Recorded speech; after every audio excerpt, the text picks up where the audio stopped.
Connecticut. Now they're branching out to New York. So they've got offices in Hartford, Waterbury, Bridgeport, New Haven, and Torrington. But now Trantolo and Trantolo has 2 new ones in Long Island, in Riverhead and Melville. So they can help you even in another state. 844-999-9999. If you've been injured in any accident, they will help. Which tournament are we more excited for, the men's or the women's? This year, this is really a question, man. This is really a question. Like, I'm excited for the men's for all of my teams. Like, I'm excited to see UConn dominate.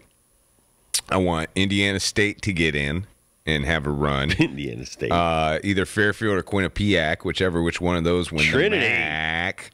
Trinity's running, man. I'm excited for Trinity, but they're not in the big one. But then with the women, dude, like I started writing them out. Like, I want to see Juju Watkins. Haven't seen much of her since she plays on the West Coast. They just beat Stanford last night in the Pac-12 champ. Obviously, Caitlin Clark, wherever she goes, you know, you can either root for or against her, and it's going to be must-see TV. What we saw last night, like LSU, South Carolina, imagine if they meet up in the NCAA tournament. Oh, my gosh. And then what Paige is trying to do right now on a mission. Right. That's going to be fun to watch. I think there are more storylines, more stars, and I think there's going to be more matchups that I want to run to the television and watch without having any kind of money or like bracket or any kind of skin in the game. I think I'm more in on the women's tournament this year. Drake, by the way, beat your Indiana State for the NBC tournament title over the weekend. So, again, these teams are playing their butts off because they just want an opportunity to get to the big day. I thought the coolest part of the weekend, too, was Purdue. They retired Edey's jersey at his last game. How about that? That's rare. Doesn't happen. Very rare. But honestly, I think the big man deserves it. That guy has put Purdue on the map almost his entire career. No, they were good before, but this guy, he's locked them in for the last few years. Well, when it comes to, like, stars, like you just mentioned the one. Like, and if you don't live in Yukon country, as much as my friends and family have been following the Huskies just because of me being here, like, they know Donovan. They can rattle off that name on the top of their heads, but you know, they don't know Caravan like we do. They don't know Castle like we do. No. They don't have the love for Cam Spencer or Tristan like we do. And, you know, I'm not trying to knock them. I think the stardom for UConn really is how they all play together and just that monster of a team. That's star power. But Zach Edey, first Big Ten player ever with 2,200 points and 1,200 rebounds in a career. This year, 25 points per and 14 rebounds per game.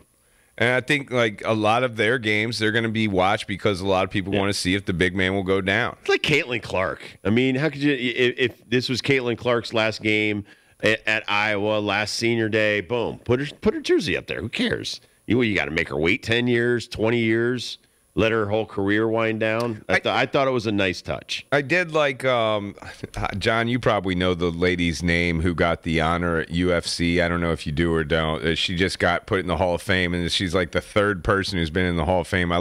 She's the one with the one in the forehead. She fought Wele, and her forehead blew up, and it had that big unicorn thing on her forehead. Geez. Remember that? I remember that chick. It's a name, though, too, that even if you remembered it, you probably can't pronounce it right. But so I was thinking when I was watching that, like, when did she retire? Like last year? And then I thought, that's great, man. As much as we wait around and, you know, these guys. Second woman to enter the Hall of Fame, Joanna Jędrzejczyk.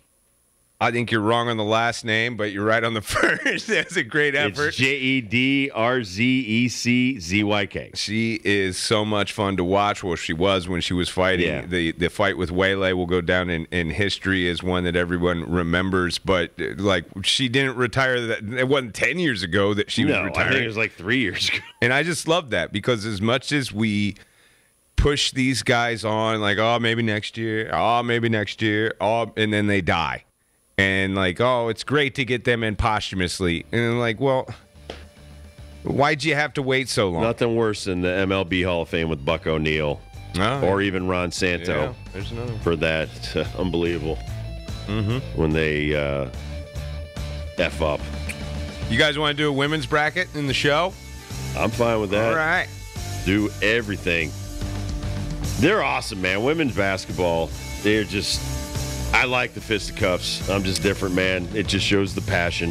Why not women? I think it's really put some interest in if they meet up in the NCAA. Damn straight. Damn Skippy, man. All right, who we had over the weekend? I know I had a couple of rights in there and a couple of wrongs. So Kurt. See what the whole show did next.